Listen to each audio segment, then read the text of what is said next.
dreams.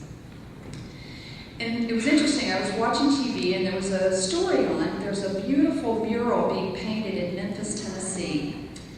And they interviewed a woman, an elderly woman, and the reporter asked her what her dreams were when she had been young.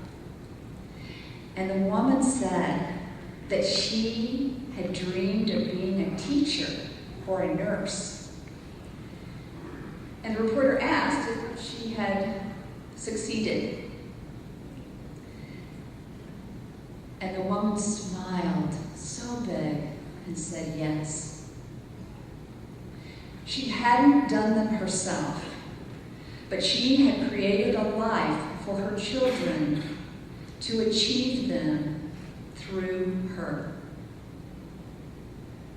And that was just as successful as if she had done it herself.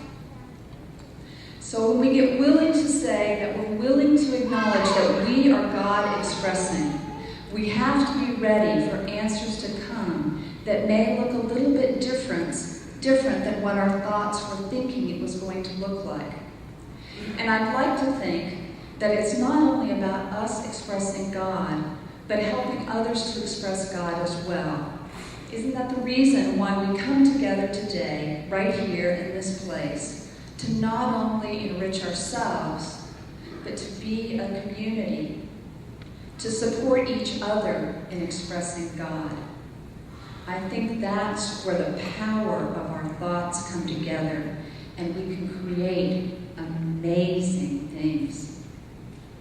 So in Unity, we also learn that we can use something called affirmations and denials in order to be able to transform our thoughts. And sometimes you can think about an affirmation as just a little motto, something that you can say to yourself that breaks the habit of the old way of thinking and starts to get you thinking anew. And you can say those things in the morning, and you can say those things when you go to bed at night. But I would offer that an even more important time to say an affirmation or a denial is when you are in the middle of a decision. Are you going to eat the whole cake, or are you going to eat something healthy?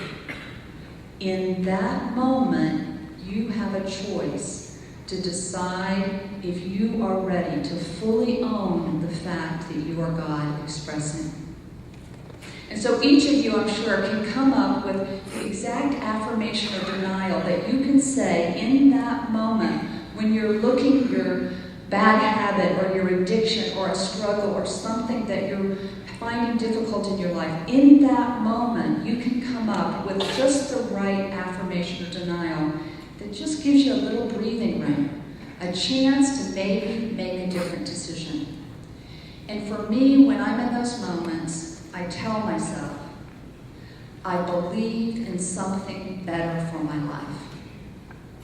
I believe in something better for my life. And sometimes that little bitty extra moment gives me an opportunity to make a better decision. Now, the very next moment I may have to make the decision again, and in a moment, and a moment, and a moment after that. And sometimes we make the right decision, and sometimes we mess up.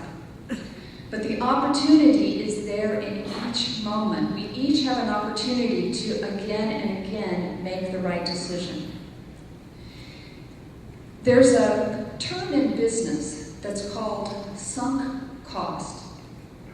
And in sunk cost, when you're trying to make a decision about how to go forward, you have to mentally set aside all the wasted time and the wasted energy and the wasted money of anything that you've done in the past that is irrelevant to how you're going to go forward. So this concept of sunk cost is an opportunity for us spiritually to let go of the fact that yesterday we didn't do so well, or last year we screwed up, or last month we did something that was less than wholesome. We can learn from those mistakes and let them go, because they are truly sunk costs. They won't make a difference about the decision that you're making today. So within that context, I wanted to also share a story of a guy named Mike Abronco. And Mike is a morbidly obese man, and he decided that he wanted to get in the Guinness Book of World Records. He decided that if he lost over 700 pounds, because he weighed 900 pounds, that he would be able to get in the Guinness Book of World Records. And so he set this goal of losing all this weight. And over several months, and even a year or so went by, he worked hard at it, and he actually lost 710 pounds. And he said that on the day that he stepped on the scale and saw that he had met his goal, he stepped off, and from that day forward, started to eat badly again. Haven't we all done it? We think of life as a goal, that once we meet the goal, then we don't know what to do. But life is a process. It's not a goal. Goals are fine, but if we don't have a process in place, a goal ain't going to change much. And unfortunately, in Mike Abronco's case, he ended up, over several of years, he ended up gaining back all 710 pounds,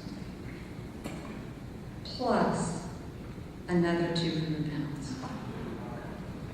And at 1,100 pounds, somebody asked him whether or not he might consider gastric bypass surgery. And he said that that would not cure him of his illness unless they could bypass his brain. So at that point, at 1,100 pounds, Mike Abronco has an opportunity to decide what he does differently in this moment going forward. All the other weight that's lost, all the other weight that's gained, everything that went before is sunk costs. Regardless of what happened before this moment, each and every one of us has an opportunity to make a new decision.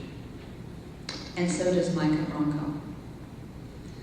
Now, I also wanted to tell a story about another guy. I just finished reading a book. It's called Life in Rewind.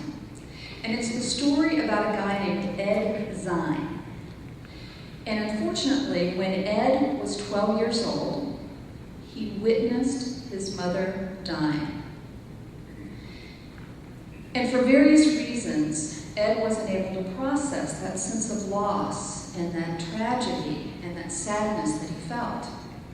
And so as a teenager, he started to develop certain rituals of doing things backwards and forwards in order to be able to feel like if he did this, then the rest of his family would be safe.